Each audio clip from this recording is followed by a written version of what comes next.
Hey there, BookTube, welcome back to my channel. I didn't film a book haul at the end of November because I didn't have that many books to share.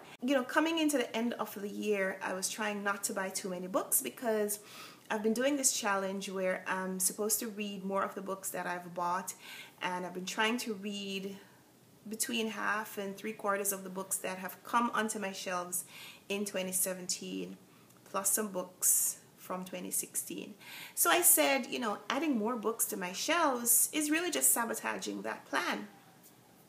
Somehow I seem to have forgotten about that goal because in the last few weeks I've acquired a few more books, and going into Christmas I'm anticipating receiving even more books.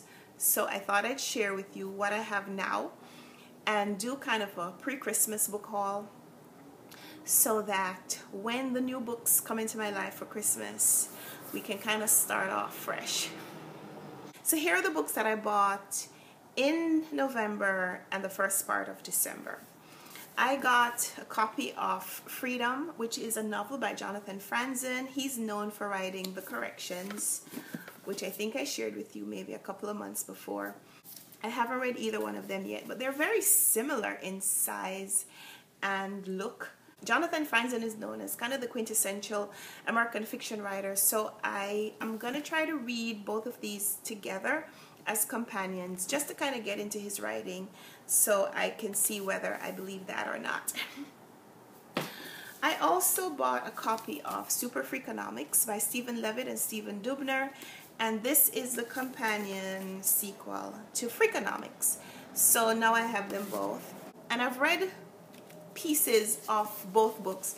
I've read this one in its entirety, but I've only read pieces of this book. I haven't read the whole thing yet. So at some point pretty soon I'm just gonna finish this up so I can put it on my red shelf as well, because they need to be together. Freakonomics, freak, and super freak onomics. I also bought Mohsin Hamid's How to Get Filthy Rich in Rising Asia, and this was one of the novels that he was known for.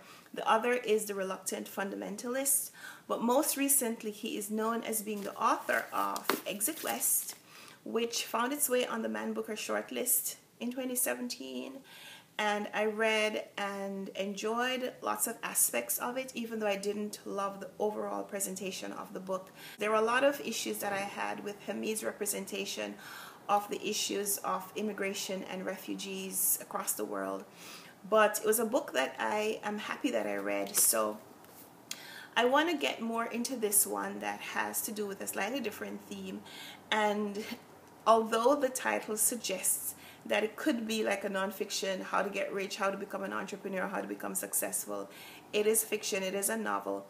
So I've heard good things about it, so we'll see how that goes. I also got The God of Small Things by Arundhati Roy. I think this was her debut novel, and it won her the Man Booker Prize around 20 years ago, and she didn't publish any more fiction for a long time. And then this year she wrote The Ministry of Utmost Happiness, and that also found its way onto the Man Booker nomination list. I didn't know too much about this book because 20 years ago this is definitely not the kind of book I was reading. I was reading Nancy Drew and Hardy Boys and, yeah, books for kids. This, I think, is set in her native India, and we'll talk about it when I get to it. But you know about this book, you've heard about her, you've heard about the book, you've heard about the author, so I don't have to spoil myself to give you a synopsis because this is a popular book. But I'm going to read this as well as Ministry of Utmost Happiness in 2018 as part of the reading plan, to kind of start reading books together so I can get a sense of the writer, not just from one work, but from at least two. I bought a copy of a book that I've already read, Homegoing by Yaa Gyasi. I read this. It's one of my favorite books of 2017. Spoiler, I'm telling you what's on the list already. But I think most people who read this would consider this one of their favorites. It was an epic story, a debut novel that traces generations of a family's history that takes place over 2 continents and 2 very different roads that 2 sisters and their descendants follow. and I needed to have a copy on my shelves, so I bought it.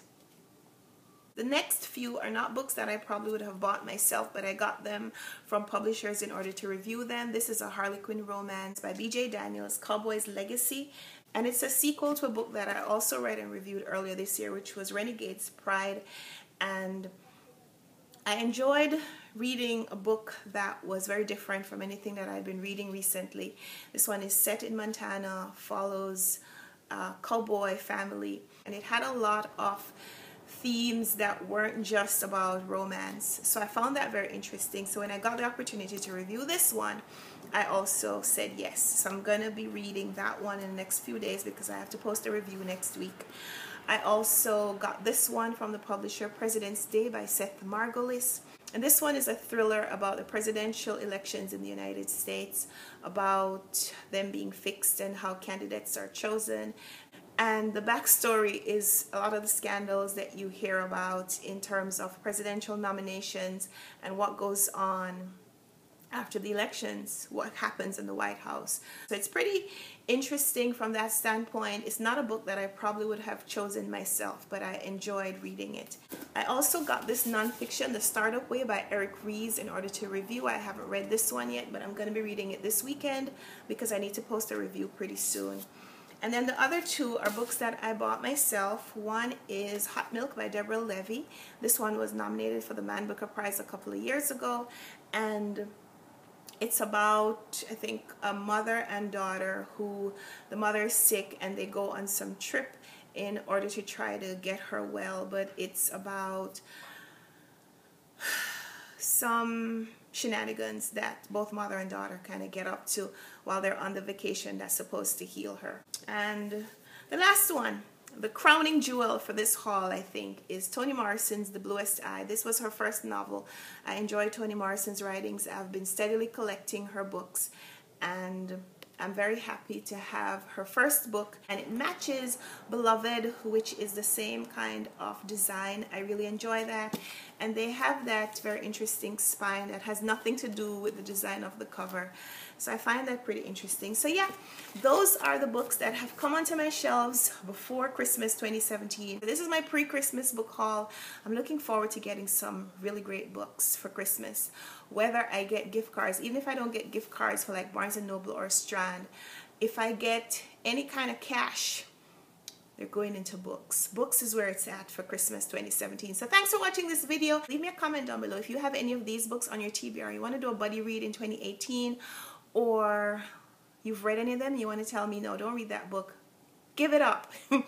Leave a comment down below. So we'll talk down there, and until next time, happy reading. Bye.